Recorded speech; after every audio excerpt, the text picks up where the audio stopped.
It's a great honor to have here with us Martin Wolf from Financial Times, ILAN GOLDFAJN, Pedro Malan, and Sergio Fausto.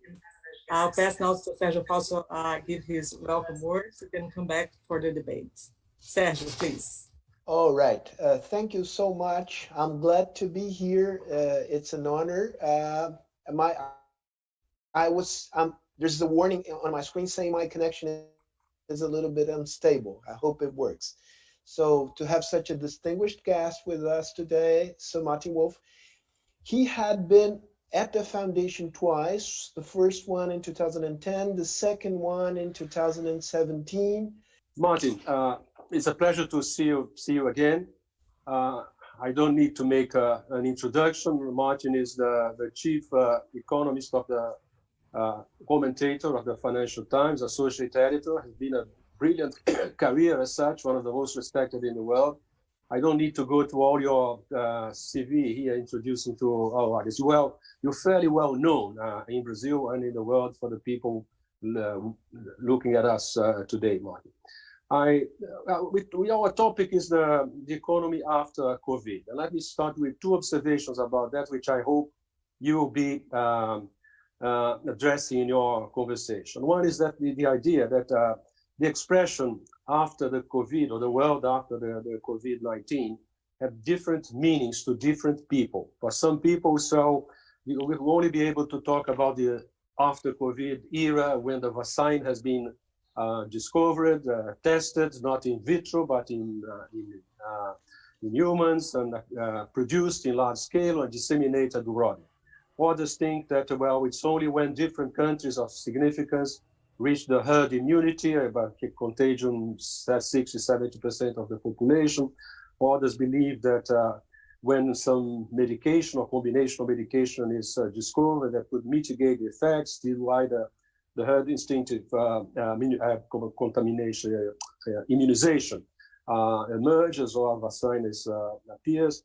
And others think, and I'm inclined to follow this, that, well, the post-COVID era, we are already in there, because it started when the virus was first identified, and clearly what was an epidemic became a pandemic. We are going through the consequences of this, and the consequence will beat us for a long period of time. So I'm sure you are going to address that, but I would appreciate if you could say, what do you, in your mind, you consider a post-COVID thing of the several meanings and interpretations of the expression that I see.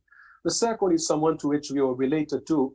It's a distinction that some people make, which I don't entirely agree, that the COVID is the COVID defining moment, tipping point, a new era beginning in itself, or it was just an acceleration of pre-existing trends which are already there well before.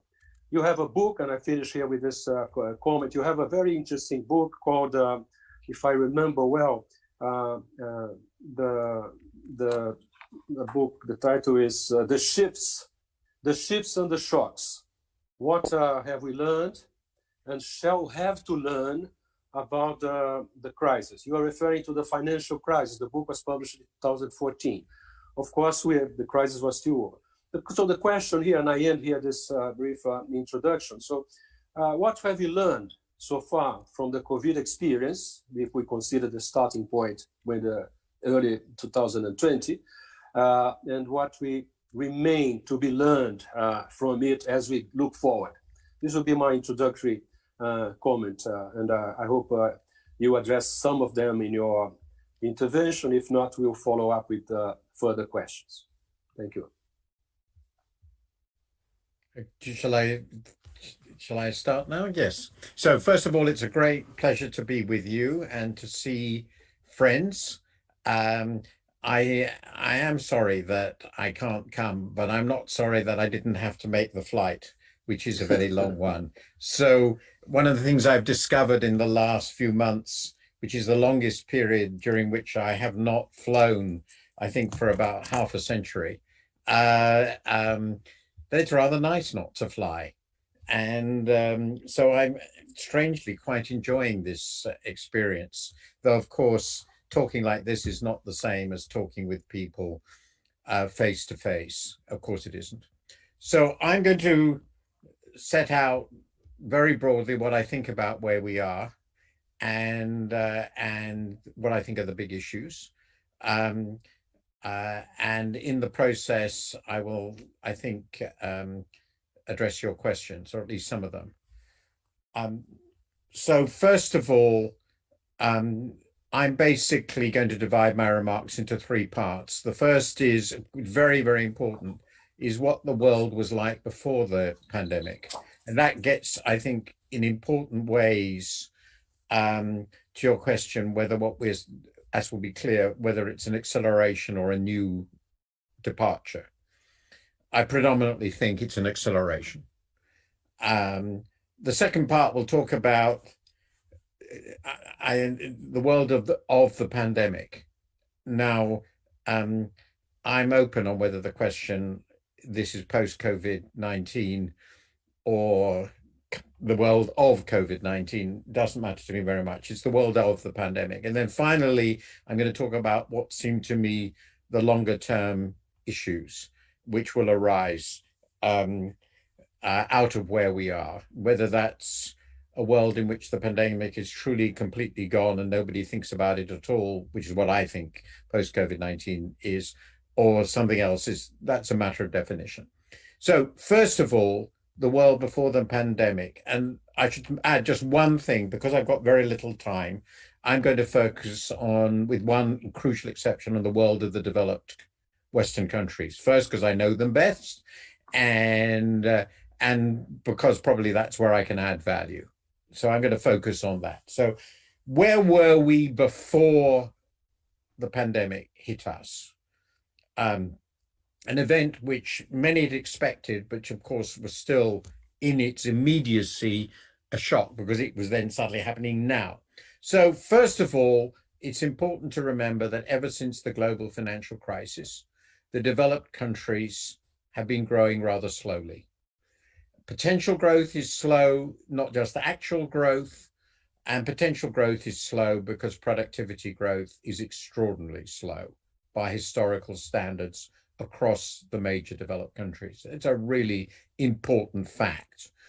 Second, this has been an era, and of course this is broader, of really quite strikingly weak trade growth across the world and for the developed countries relative to world GDP. But prior to the financial crisis, we had a period when trade was growing on average about twice as fast as world GDP.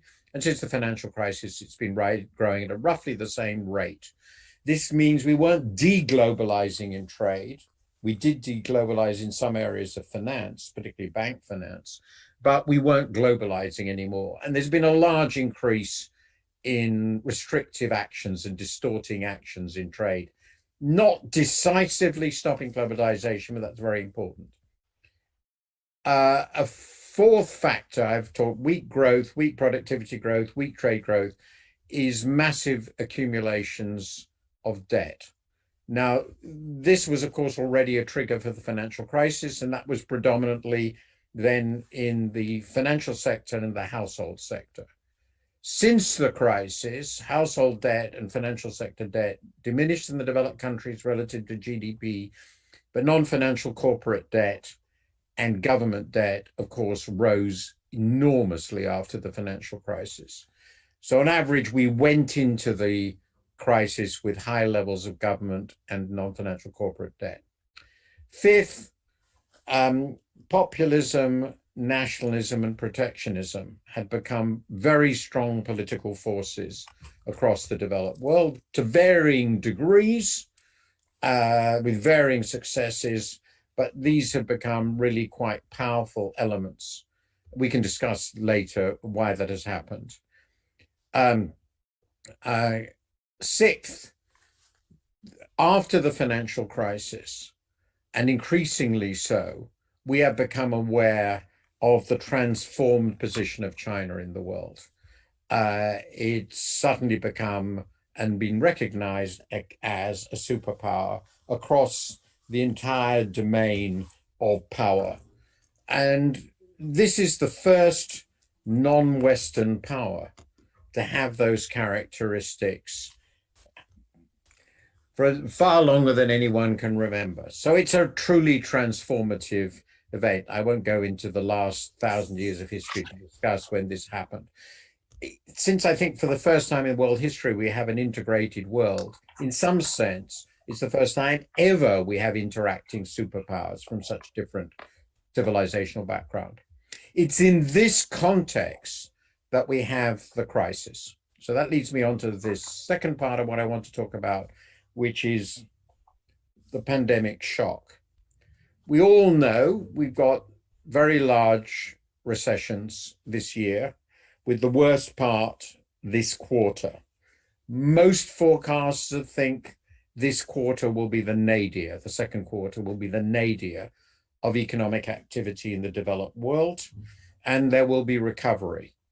But in aggregate, developed countries' GDP in this year is probably going to be somewhere on average about 8% down from last year. Could be worse, could be a bit better, but it's something like that. This is the biggest recession by far since the Second World War.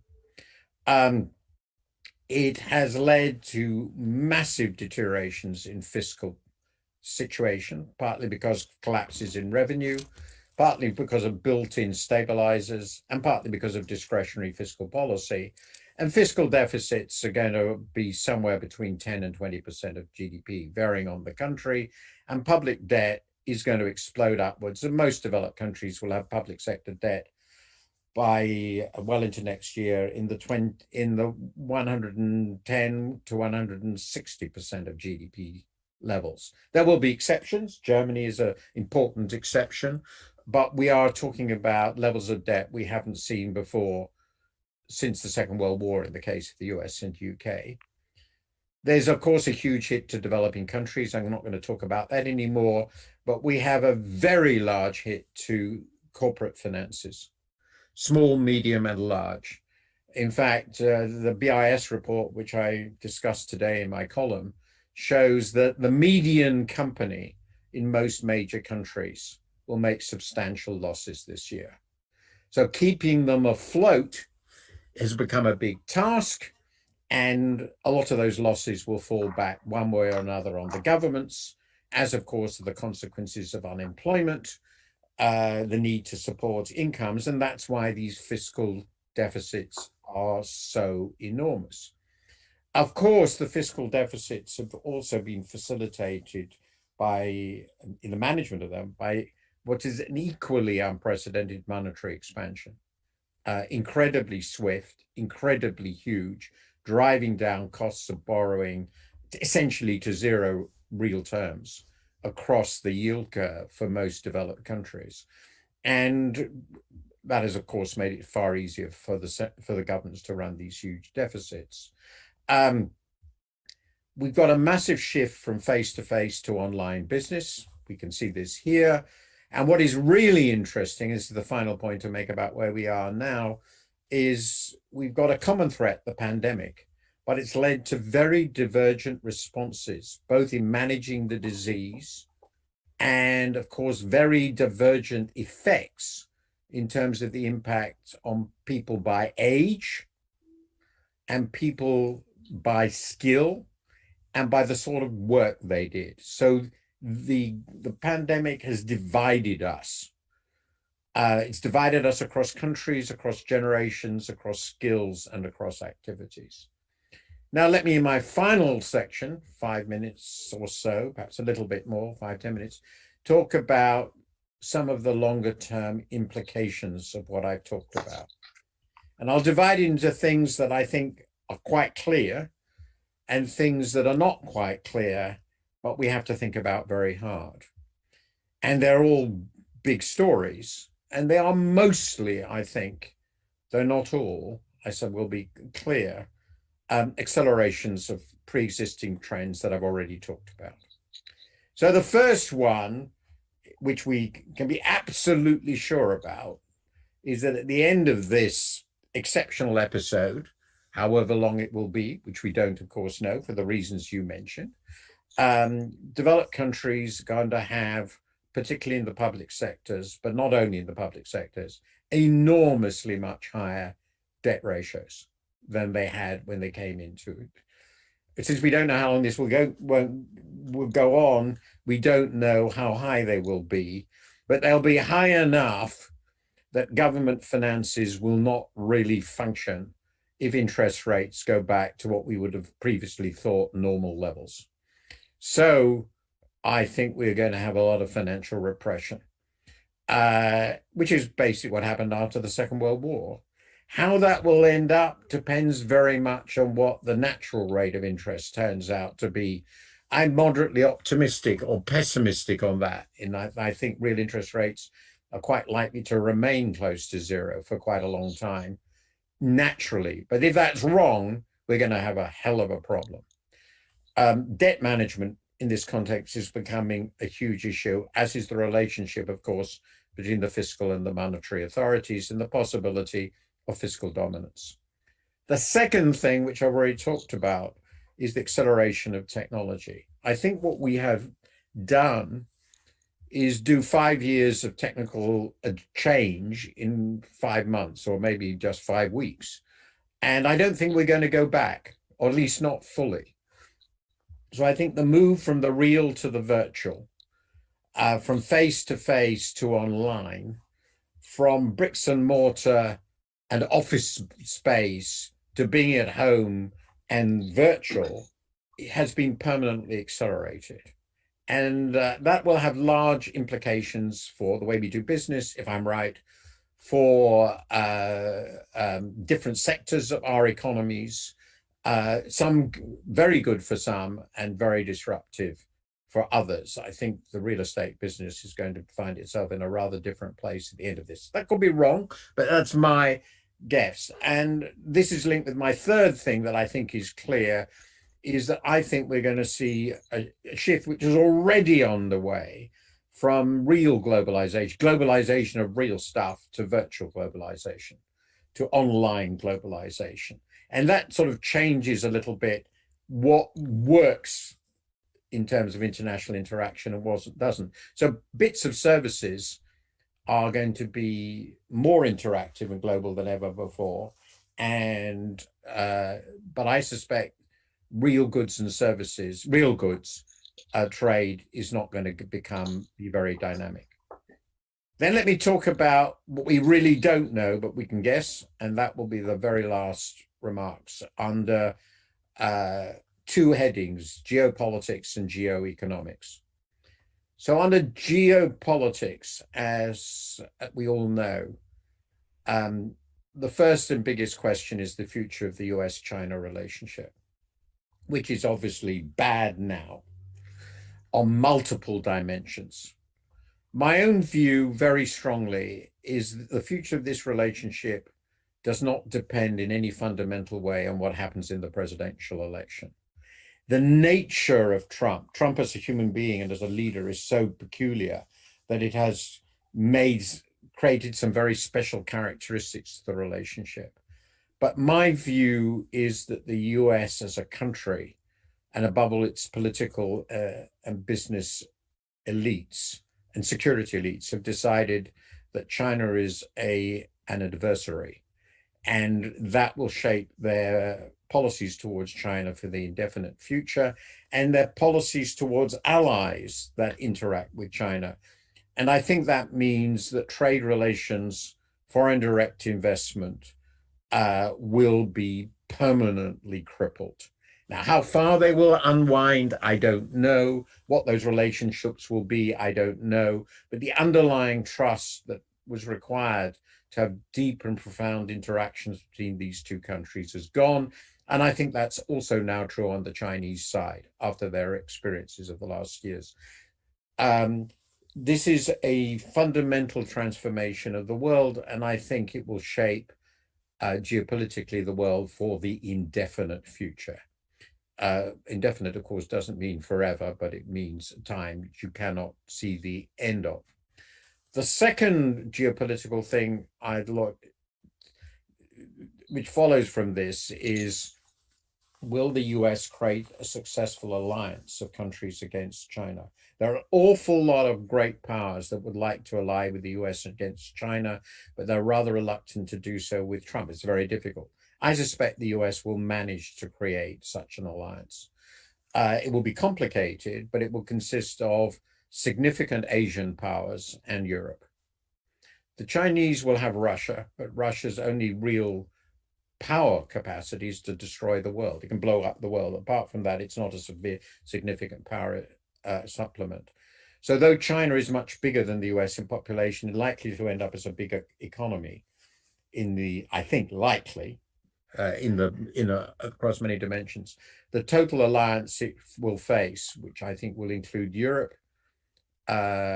India, Japan, Korea, though that's more questionable, and Australasia, will be very difficult for them to handle.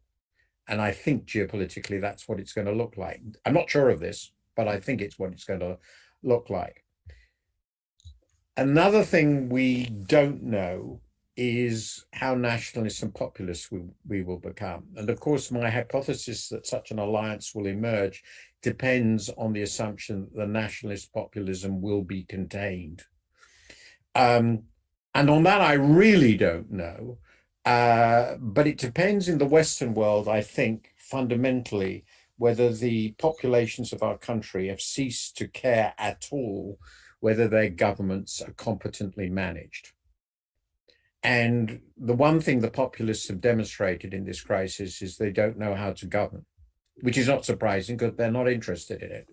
And I think there is a chance, I would say it's not an insignificant one, that after the crisis, people will decide in our electorates that they would really rather like to have government done by people who are able to govern and are interested in governing. If that is the case, then the era of this sort of populist nationalism will fade.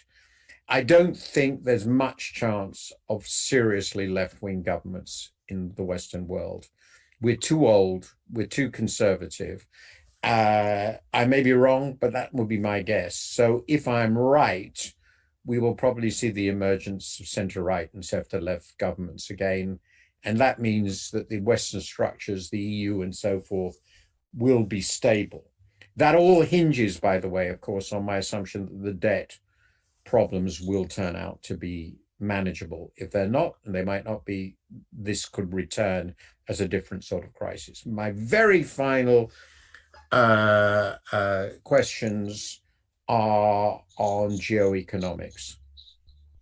Now, if I'm right on my propositions on the geopolitical future, we are going to see some unwinding of the geo-globalized world. And in particular, we're going to see the emergence of a China-based world system, a China-based system and a Western-based system.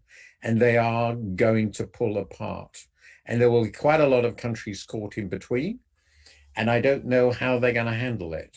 But I think that's the way it will probably go. It will be very messy and much more complicated than in the Cold War because China is such a huge trading power, such a huge economic power. And this will make the functioning of the global institutions very, very difficult, very, very difficult indeed. And the World Trade Organization, in my view, will be a dead duck in this sort of world. It's going to be organized in somewhat different ways. There's a very big question in business, which I've already talked about, virtual globalization, which means, of course, the rise of the tech giants. And there is a final question, which I think is very interesting on the geoeconomic, which is also political, which is whether anything must now seriously be done about climate change and whether the crisis will accelerate that. So this very broadly is my analysis of where we are and may go.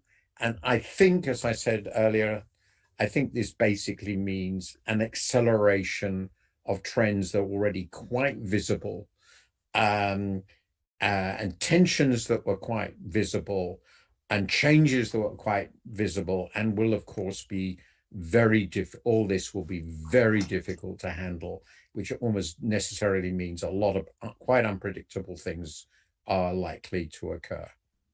So that's the best I can do to summarize my view, predominantly of the developed world, over the next over 20 minutes.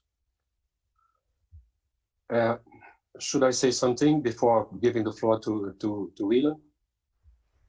Could I? Of course. Now the idea is that you lead a conversation, including ILAN, with Martin Wolf.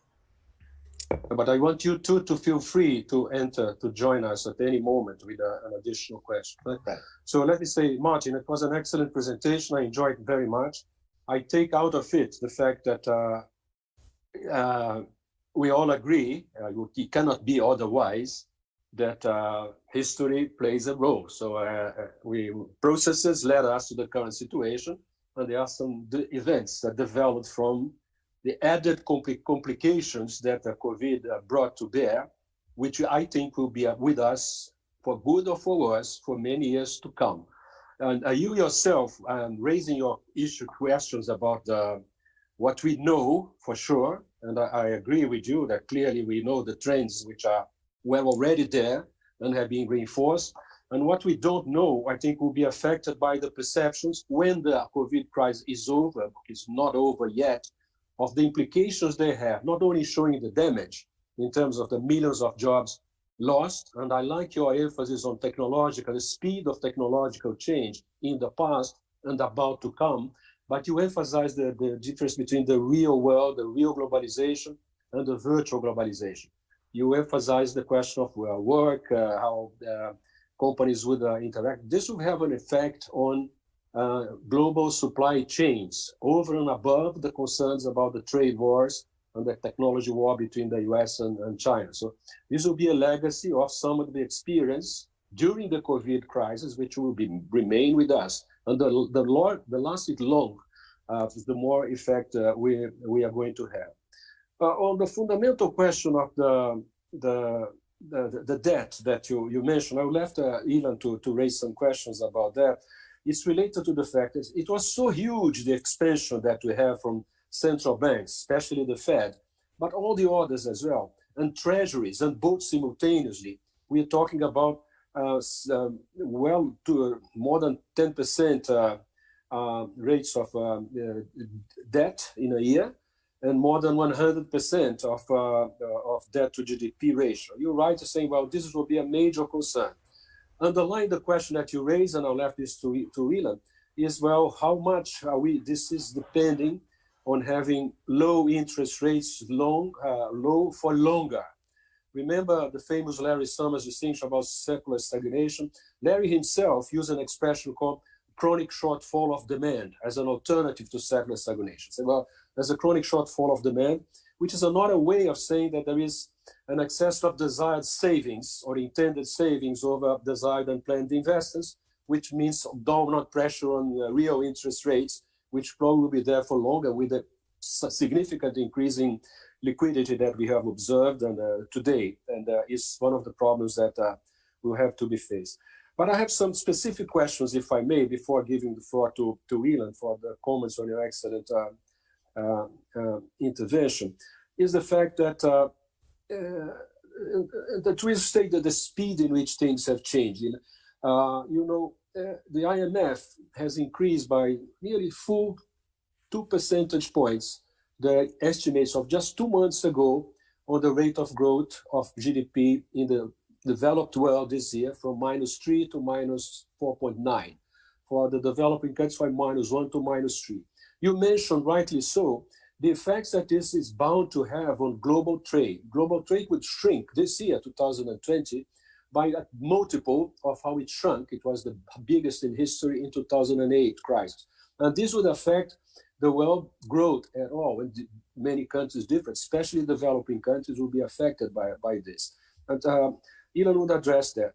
If I may, I would reserve the questions, specific questions that I have on Europe and the UK after listening to Ilan talk about the general US situation and US-China, because I have agreed to leave these two issues for him and to Sergio, of course. So, but I'll come back with questions about Europe and UK. I'm not willing to talk too much, already doing that. Ilan, maybe you could ask your views about the US and the dollar and the US-China relations in the light of what you just said. Thank you, Pedro. Martin, that was Very thorough, very good. Thank you, Pedro. Hi, Sergio. Hi, Julia. Hi, everybody. I have basically two questions on the US, and there are two questions that are related to post-COVID. One short term and one long term. The short term is about the recovery. We have seen markets react quite well. They have come back quite a bit. This is partly because of the central bank, the Fed reaction, other central banks, fiscal policy, you mentioned 10% to 20% deficits. All of this has given a sense that things are improving. We actually saw payroll coming relatively well. But my first question to you is, when we hear what you're saying, when we hear about the future, large debts, the risks that exist, for example, we are facing now a second wave maybe in the US. So how can we match what we see in the markets with what we believe the economies will face in the short run and in the medium run? The long run post-COVID question is about the US position. You mentioned China, the importance of China in the future. You also mentioned the China-US relationship, which has lost trust and is going to be quite difficult in the future. For the US, what will happen with the US position in the world? The America First will lead it to lose its predominance. You mentioned the alliance that they may try, but the question is the US will be a different leader in the world, in the sense that we will basically retreat, not only in the Trump administration, but afterwards. And in this regard, I want to go to the impact on the dollar. The exuberance of the privilege of the dollar, is this going to change? And the question to you is, how do you see this in the long run? So these are the two questions. Post-COVID in the short term in the US recovery, and second, the long term US position and the dollar. Shall I answer these questions now? Sergio, you want to have a question now? No, I think he has already a lot on his plate. Okay, so, Martin, you have the floor. Okay. I actually think the part of the question in which Ilan asked about debt is actually relevant to both the short run and the long run. So it comes under both headings.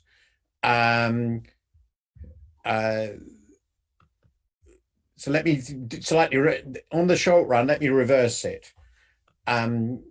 Obviously, there's a resurgence, not a resurgence, that's the wrong word. The coronavirus is surging in the parts of the country where it hadn't surged before, which are predominantly in red states. And that's partly because of the political decision, which I find somewhat bewildering, to tell you the truth, but no doubt tells you a lot about the state of America, that recognizing the risk was an unpatriotic act. I've never really thought about one's relationship with viruses in terms of patriotism or not. So for me, this is fairly bewildering. But there we are. Science is part of the culture war, obviously. Now, so it's pretty clear that COVID-19 is going to get worse in large parts of the country. They've started a process which is sure to mean that. And the question is, what will be the nature of the reaction? Obviously, some states are already trying to control this. Texas is obviously an example. I don't know what Florida's decided to do, but in the end, I think they're bound to go the same way. But that will impose some renewed impact on the economy. it's bound to. If you're going to be serious about this, to bring it under control, it will have an effect on very important regional economies. Florida and Texas are really important states. And meanwhile, the other states are opening, New York, California, and so forth, but pretty carefully. So I'm assuming that, and I'm assuming this also elsewhere, that the nature of the bounce back will be that there will be a fairly swift recovery in some activities which aren't very dangerous, but it won't be a complete bounce back. And that will be reinforced by these partial lockdowns or partial closures that are going to happen. So I would expect that the sort of picture that is shown by the IMF, if things go reasonably well, which is essentially that countries like the US will get back to the first quarter 2019 levels sometime towards the end of 2021, is quite plausible. But it should be worth noting that if that's what happens, the US gets back to first quarter 2019, second quarter 2019 by the end of 2021, something like that, then GDP will be running about 5% below the pre-crisis trend. 5 or 6% below the pre-crisis trend. Depends a bit depending on the country. In the US, it'll be more than that. So there will be a lot of slack in the economy. It won't be fully there because investment will be hit. There'll be scarring. So the basic story here is the economy will take a long-term hit. And so the short term will become long term. And that, of course, has implications for fiscal deficits and debt. I believe I've been a savings glut person for 16 years. So I'm completely in that camp. I believe in this situation, with this very weak recovery relative to trend, excess capacity in many areas, the probability is that real interest rates will remain very, very low. So managing the debt will be pretty easy. I have argued very, very strongly in my columns and the leaders that the developed countries have to borrow very, very long term. They can borrow very long term. And now that interacts with monetary policy in complicated ways. We can discuss that later. The nature of how you view central bank purchases of government debts, the maturity of those, the extent to which central banks can hold their balance sheets where they are. But my general assumption is, at least over the shortish term, which I take to be the next 3 years or so, the debts will not be a problem and the central bank balance sheets will not contract. They will hold all these debts. So if it is a problem, it will be a long-term problem. That gets to the second one, which is the long-term US position in the world. Will the US be a different leader? Here, I think there are several things going on which I see as in contradiction. There are the stresses in the system. Roughly, they go like this. One, you can't replace something with nothing. And I don't believe that for the foreseeable future, which is not forever, that there is any currency that has the slightest chance of replacing the dollar.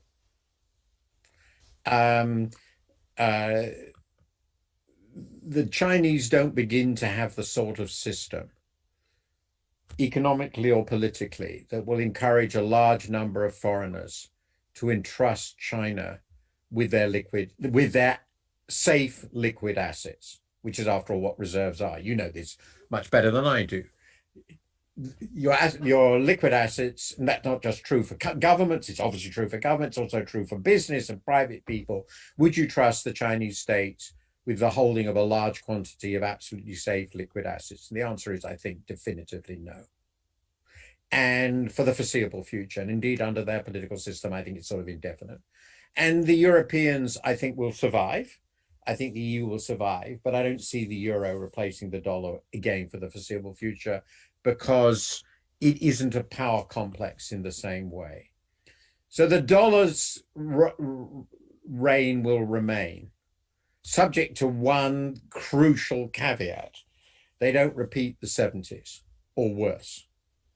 So if they are crazy enough to decide that the way to handle our debt problem is to have a serious inflation, which I don't think is inevitable at all, provided they park this debt in very long-term liabilities, 30-year, 50-year debt at current interest rates of 1% or so nominal, which is negative real, maybe 2% nominal, which is zero real. I think provided they do that, and provided they have a government which is determined to bring the fiscal deficit back into stable territory, given that the US has a trend underlying growth rate of probably 2%, which is the fastest in the developed world, I think it's possible to avoid the repeat of the 1970s. But it does depend on normal politics. And if you get somebody like Trump, but worse, and it could be left or right, then that might not apply, in which case you get monetary instability of the first order in the world. And I don't think there will be a replacement for the dollar, because there isn't, but there could be an enormous amount of monetary disorder. But I don't regard that as the probable outcome, but I regard it definitely as a possible outcome. Thank you very much, Martin. A very good comment. I'm tempted to say something and to pose my questions about, but I think I should give the floor to Sergio Fausto now, unless Sergio would like to be the last one to speak. No, I mean, you can go first and Yeah. then I'll ask my question. Okay. Just a brief comment on what you just said, Martin. I agree with you.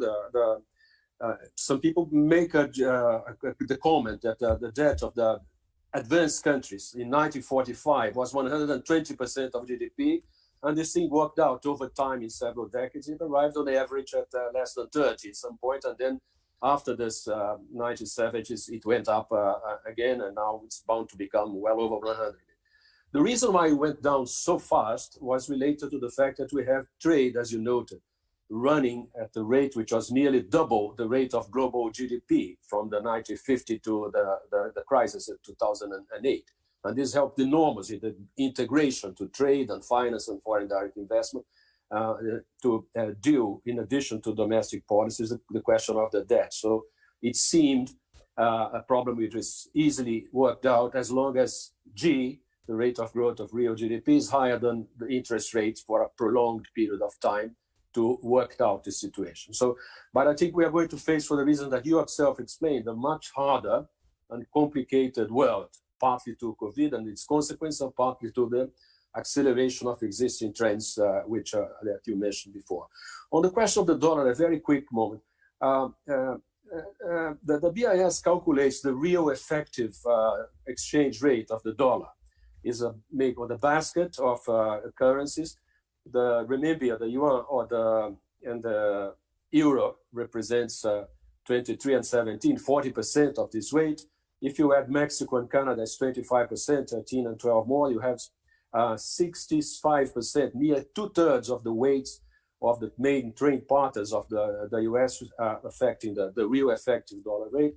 If you add more 5 countries, Japan, you come to 72. If you add 5 more countries, 85 somewhat. So as an indication of this is a vision of trade as a relative price, tradables vis-a-vis non-tradables. But we also know that the exchange rate has a dual role. Partly is a financial asset as well. People trade in dollars, get long positions in dollars, short positions in dollars. And the outcome of this, the volatility or the changes in the dollar over time, is a combination of the dollar as an asset and the dollar as a relative relationship of tradables and non-tradables, which may changes for each country. So how these things are going to work out is hard to predict in advance, but that's why it's so hard to make bets about the future of the dollar. But I enjoyed your comments about the key factors underlying it. So to go to my questions very briefly, first of all, honor to you as a British citizen. Yesterday, Boris Johnson made a speech here in which he has Franklin Roosevelt tones. He spoke about recovery and revival and regional revival and recovery of the economy, pretending that investment in infrastructure, the build, that he repeated several times, would take the UK out of this. Since we are at 6 months from a resolution, so to speak, quote unquote, of the Brexit issue, are we in, the question is are we in for come December this year, exactly 6 months from now, for a non-deal Brexit in the case of England? What are the implications of that for Britain's relationship with the rest of Europe? And since I am in the rest of Europe, you have seen the recent elections in France. You have seen the recent elections in other countries. You mentioned already this emergence of nationalists and some kinds of populists of either right or left as a response, not only to technology effects on the labor markets, but also the response of perceptions of unfairness in the discontent of some effects of globalization on the labor markets in different countries, and the perceptions of unfairness in against imported goods and immigration.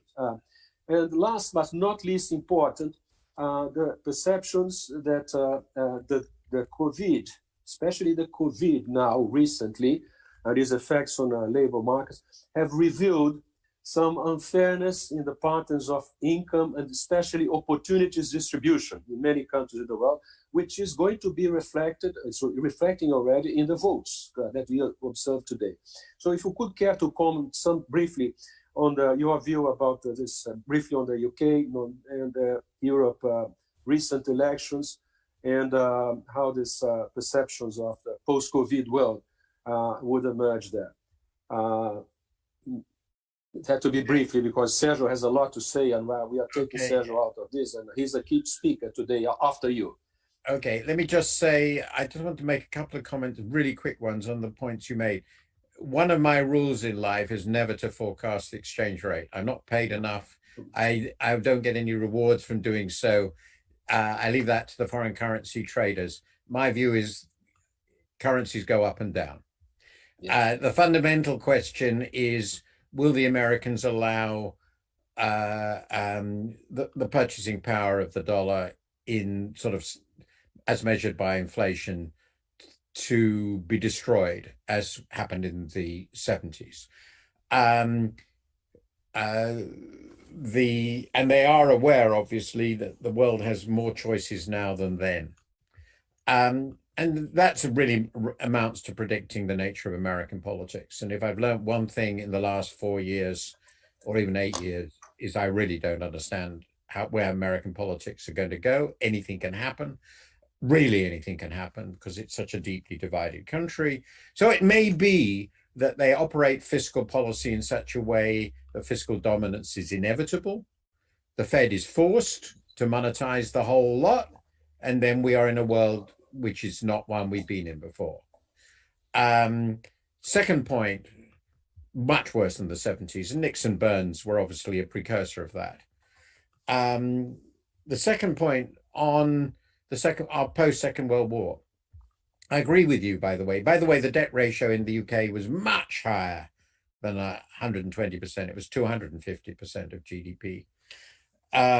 I constantly remind people that the debt ratio in the UK today is below its 300-year historic average.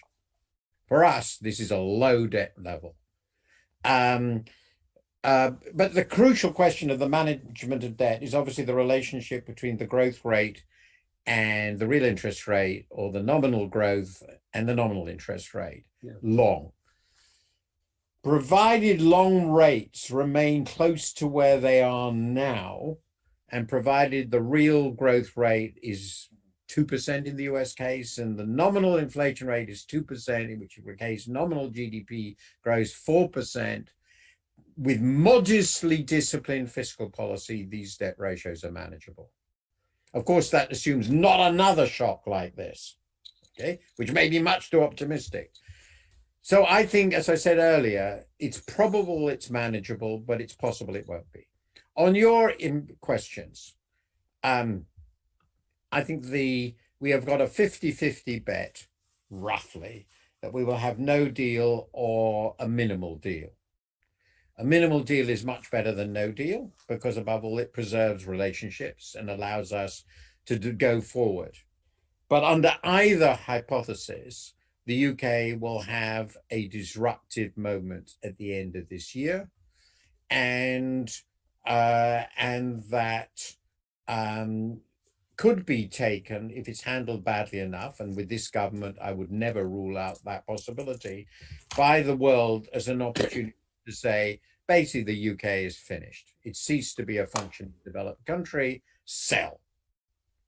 And I think that is perfectly possible. And from my perception, it would be a very good thing. That's off the record, but I know it's on the record, in the sense that we need a shock. The UK needs a shock. And I don't think it's likely to happen, by the way. I think it's more likely that the UK will be able to continue to function. But I think it is very plausible, given this, that the recovery of the UK from this crisis will be weak and slow because of the impact of the crisis, plus the impact of Brexit. And at some point, not under this government, I think, the British are going to have to deal with the implications of that. More broadly, and this gets to your other point, I think the general thrust of politics and policy in the developed world is going to go towards being somewhat more interventionist than it was, policy interventionist. How destructive that will be depends really on what they try to do. There are some things we could do through intervention which might work quite well, and there are a lot of things we might do through government intervention which would be incredibly damaging. That's true for Europe, and it's true for Britain. It's also true for America. And I think that's going to be a large part of the big fight politically over the next 5-10 years in the developed world. The nature of the interventionism we're going to get. But I don't think it's going to be easy to avoid a push towards greater equality. You mentioned that the great basic thrust of politics are in that direction. Since the right-wing alternative to greater equality is more nationalism, it doesn't seem a very attractive alternative. But I think the politics of the developed world are going to look different over the next 10 years from the last 20. I've just been writing a piece in which my basic point is the Reagan-Thatcher era is truly, completely, and utterly over. I really do believe that. Now, forever? No, nothing's forever, but for a long time. But I do think the center will sort of hold. I suspect, I argue that already, this is a big bet, that in the major countries, including Britain, even I think America, though I'm less sure of that, we've seen probably peak populism because it's just so frightening. So in the end, I don't think Marine Le Pen will win the French presidency. I think that the extreme right will not come to rule Italy. Merkel's party is much more powerful now than it was 6 months to a year ago. And I think Boris Johnson is peak populism in Britain. If the next Prime Minister of Britain will either be the current Chancellor, Rishi Sunak, who's completely orthodox, or it'll be Keir Starmer, who's completely orthodox. I think we've had enough of this. And that's my view. Maybe it's just hope. Finally, trade and immigration. Yeah, I think you're absolutely right. And I can't see a future in which we are going to create a resurgence of international trade. I don't think it will be closed down, except with China. I think with China, it's going to be really a problem. But I don't think we're going to really turn away massively against trade. But I can't see where an impulse, a serious impulse to liberalize further will come from. It won't come from the US. It won't come from Europe. Nobody's going to be listening to the Chinese, even if they wanted it. So I think we've sort of got to peak globalization, at least on the real side. And as far as immigration is concerned, that's going to be the price of our more left-wing politics, our more interventionist politics. We're not going to have floods of immigrants, I think. So those are my best answers in very short time. Very good. Excellent. Now, Sergio, now you could go ahead, please. I would like to bring to the conversation the so-called issue of the crisis of liberal democracy. Okay. You have said, Martin, that the COVID crisis might open a window of opportunity for liberal democratic forces to prevail in politics, because populists have shown to be too incompetent to manage any crisis, and a crisis with such as the current one in particular. On the other hand, this very crisis have put into relief in social inequalities, pre-existing social and regional inequalities, and have made them stronger than before, right? So the demand for redressing social inequalities, regional inequalities will increase. It will increase in the near future. It will increase long term in a situation where fiscal restraints will be tight and growth will tend to be low in the scenario that you have depicted. How do you see this playing out? How do you reconcile this optimistic view on the one hand and this structural picture that you have painted, which is not optimistic and not so favorable to the redressing of social and regional inequalities? Okay, first of all, there's obviously a part of what I say is sort of hope. I understand this. But so let me say very quickly, if the future of the West is that we're going to elect the sorts of populists we seem to be inclined to elect, then it's game over, right? So we won't need to discuss this much longer because it's just such an incoherent mess. So I've got to start from the assumption that we're going to elect people who know what they're doing.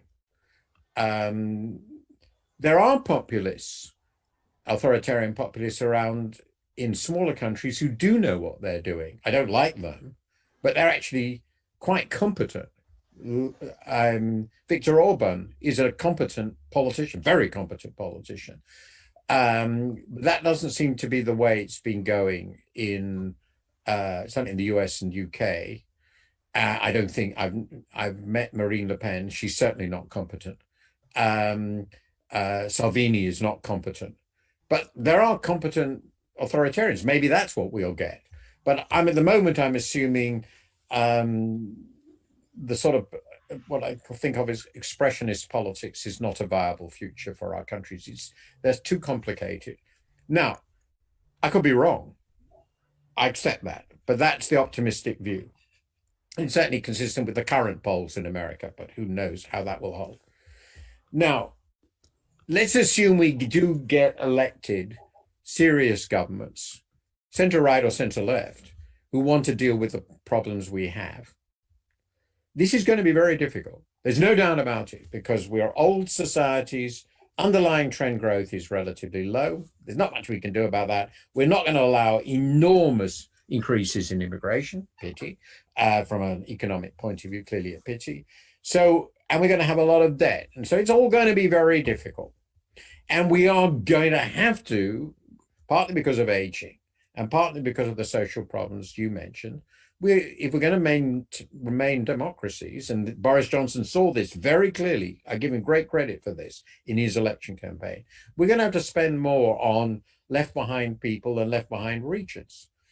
My guess is this amounts to a permanent increase in public spending relative to GDP of about 5 percentage points, which in the UK would bring us, fortunately, roughly to where the Netherlands are now. Well, the Netherlands are a highly functioning society. Germany is a bit above that. So in British context, I just say to people, if Boris doesn't manage it, and I don't expect him to, we'll get a moderately sensible Labour Party of a fairly traditional but slightly more left kind. And people like me are going to pay a lot more tax. And business is going to pay more tax. And there'll be much less tax avoidance. And a lot of governments together are going to agree that this is going to happen. And I think if the Democrats do a sweep, which might not happen, I don't predict it, they're going to say the same thing. So they're going to tighten up on an awful lot of tax avoidance. And they're going to raise tax rates in various ways on the people who've done very, very well. Do I think that will be the end of economic life as we know it? No, I don't. I've never really believed it will be the end of economic life as we know it. And certainly for the UK, as I said, it will bring our average tax rates towards the Dutch levels. And Holland is a very stable, much more prosperous country than ours is. And Germany has similar levels. But I think the future, if that is the sort of regime we get, a sort of moderately competent center-left or center-right, will include higher taxes. I think the same will happen in the US, by the way. I mean, on that model, again, not revolutionary, but clearly higher than now. The tax cuts will be reversed. They were ridiculous anyway, in my view, unsustainable. Donald Trump introduced a structural fiscal deficit into the US of about 5% of GDP. It's not sustainable even before this. They're clearly, and they're not going to cut spending more. There'll be a revolution if they cut any more spending. It would basically mean cutting down Social Security and Medicare to nothing. That's not going to happen. Or closing down the Defense Department. In the current context, they're not going to do that either. The Americans are clearly going to end up with higher taxes. It's obvious. So that's where it's going to end up. We're going to end up paying higher taxes. And that was where we were in the 60s and 70s, and life will go on. Okay. Thank you very much, Martin. Sergio, you have another question? No, it's not my question. I think it reflects the concern of some people who are watching us. Okay. Martin, you haven't mentioned, not one single time, climate change. Oh, did I mention at the end of my talk? Well, but please elaborate a little bit more on that. What do you make of green recovery?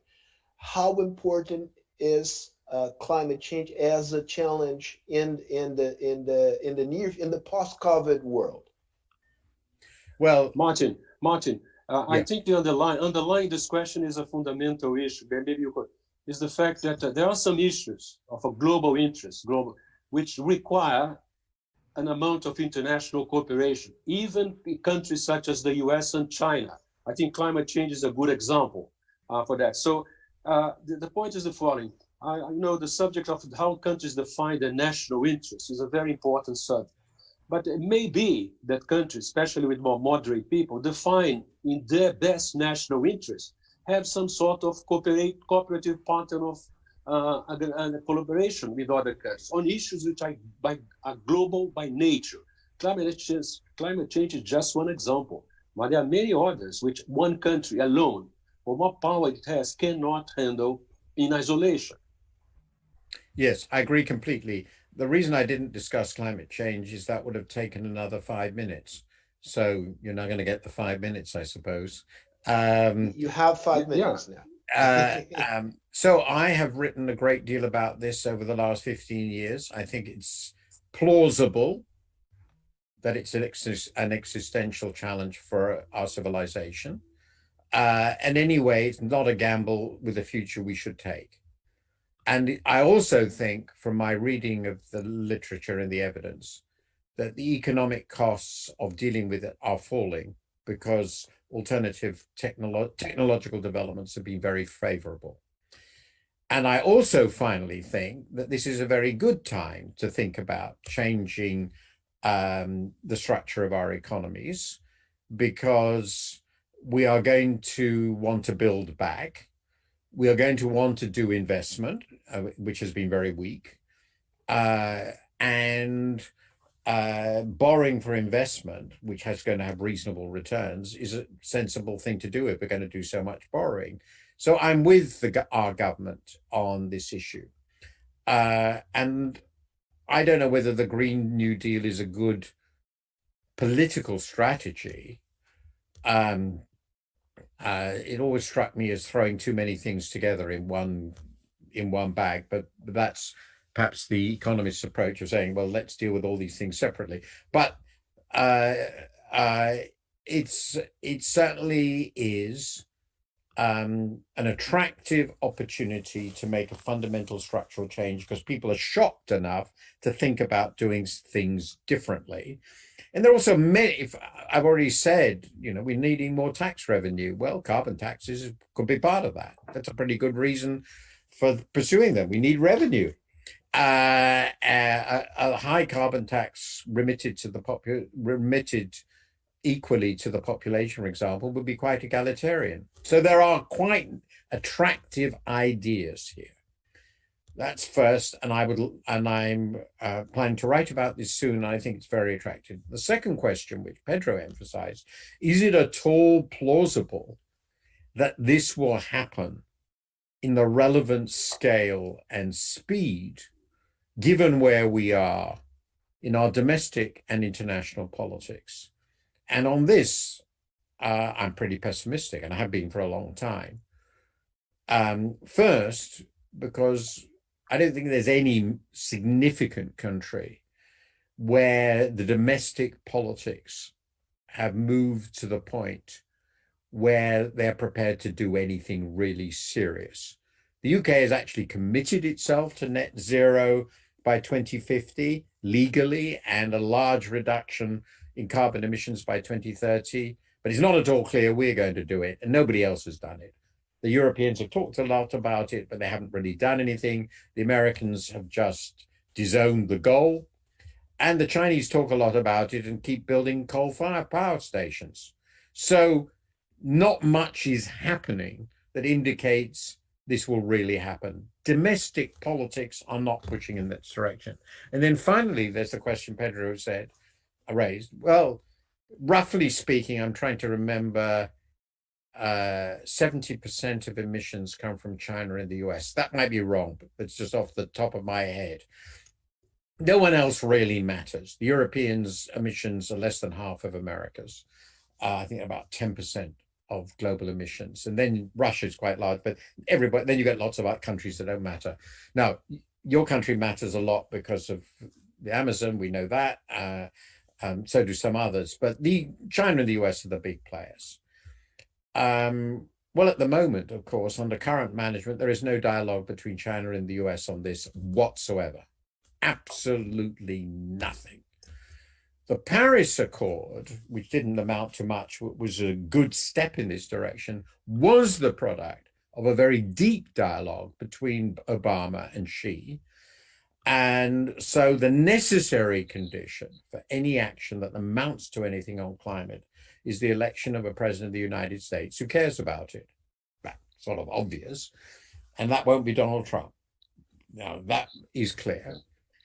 That's only a necessary condition, because if you got a president of the United States who was serious about it, and the Democrats as a party are, though the country is deeply divided on it, really religiously divided on it, then they're certainly going to say it to the Chinese and say, you've got to do something really serious to persuade us to do anything.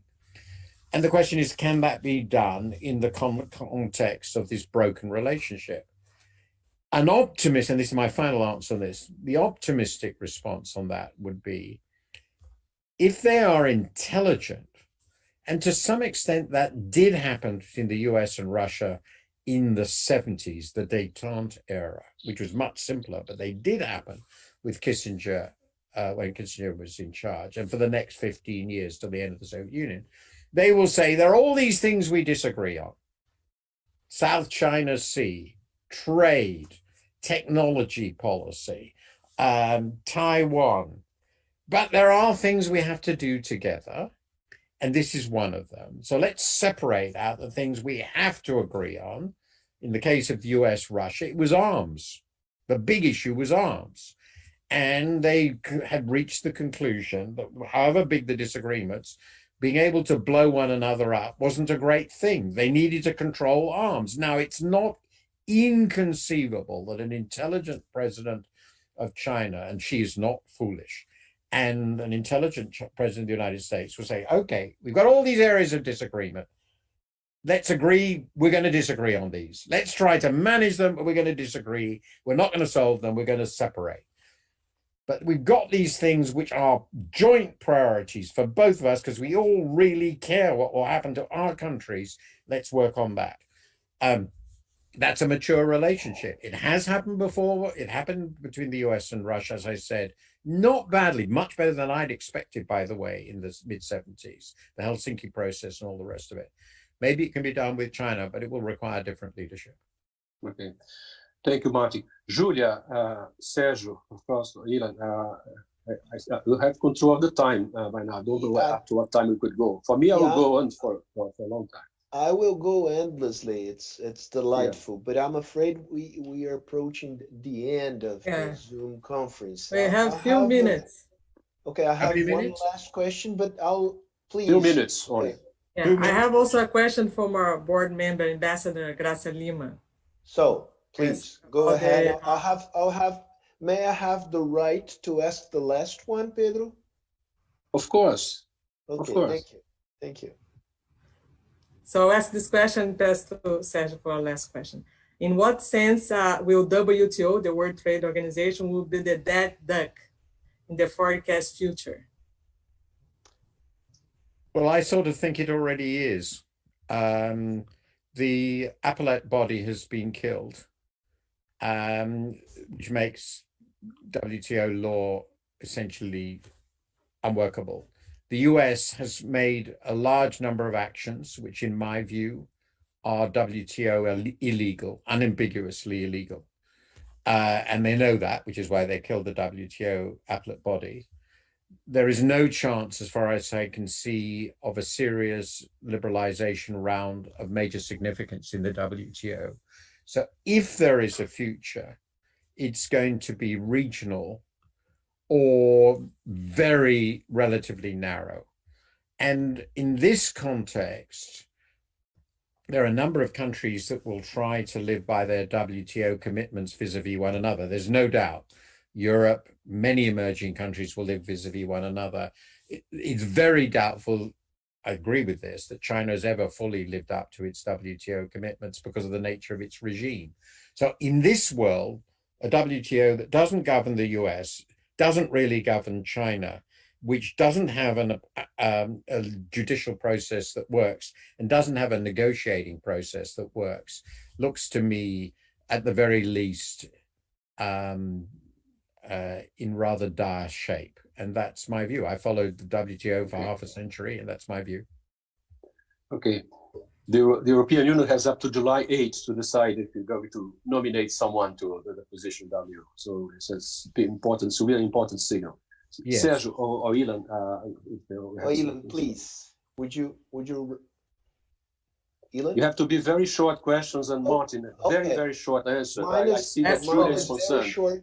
Mine is very short, but you have to, it's on mute. Your microphone is on mute, Ilan. Ilan. Yes, I was just, most of our public here wants to know a little bit how Brazil fares in this world. You know, our main partner is China. Yep. The US is there having its problems with China, and so how do you see? I don't expect you to be an expert on what's going on here, but how do we fit in all this new world?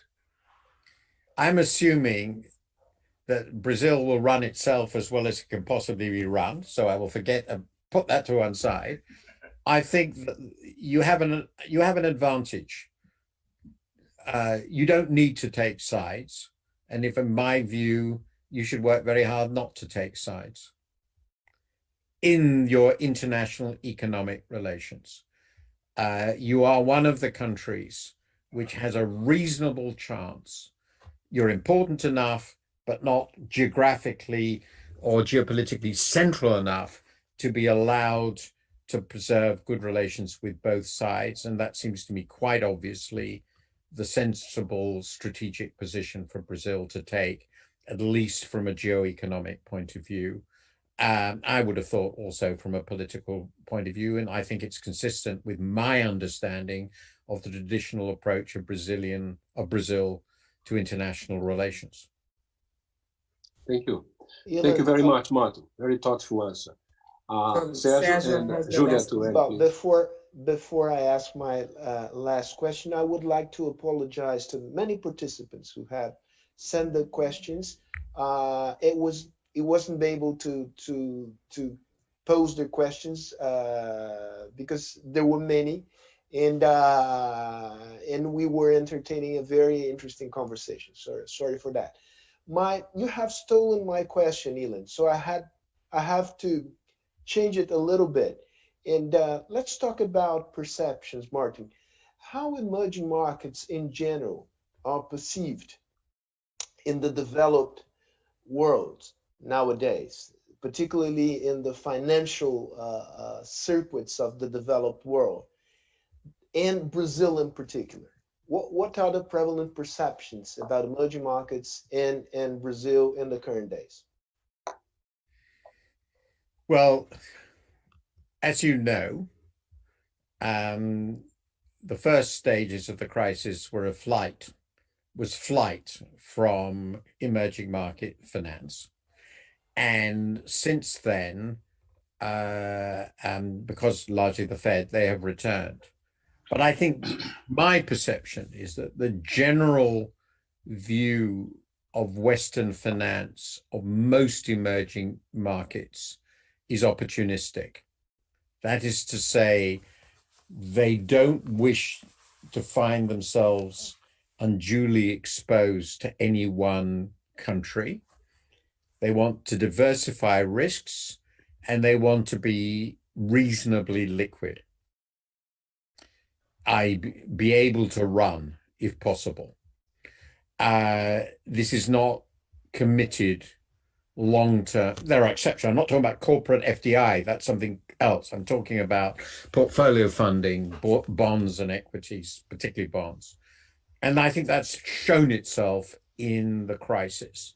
And the reason for that is there are very few emerging economies which are perceived as completely, unambiguously stable. We're not talking about politics in economic policy terms. There are a few exceptions which are pretty close to that, and you know which they are. And then, of course, if we were talking about like this about emerging markets 10 years ago, certainly 15 years ago, China would have been one of them. Not so long ago, my friend Jim O'Neill invented the BRICS for Goldman Sachs. I told him at the time it was, I'm afraid, ridiculous. But obviously China is sui generis. That was completely obvious. To me, the most interesting one of these, simply because it's the country I know most, and which I think after China had the most potential simply because of its scale, is India. And I'm very worried about what's going on in India. So I'm not sure that's going to make it. Final comment. Obviously, we're looking at South America. I think the way this crisis is handled, I'm sorry, it's too long, but the way this crisis is handled, particularly the pandemic, which is obviously all over South America, will affect very much how people perceive the continent subsequently. Thank you very much, Martin. I give the floor to Sergio and to Julia, especially for if we're coming to an end. Julia, you have the floor. Yeah, well, I'd like to thank Martin for this excellent talk today. We received here many people comments, and we had almost 1,000 people connected. So I also would like to thank this audience for watching us online. And thank you, Ilan and Pedro, for organizing, and as well, Sergio, for this partnership that we've been doing. So, Sergio. No, I just want to say that it's a privilege to spend an hour and 20 minutes listening to Martin, to Pedro, and to ILAN. It has been a real delight. Thank you so much. Well, Thank you, Martin. Thank you, Martin. Bye. Keep Hope in touch. to see you in Brazil sometime. Keep in touch. I've enjoyed it Brazil very, and very anywhere. much. Very stimulating. Thank you very Good much. evening.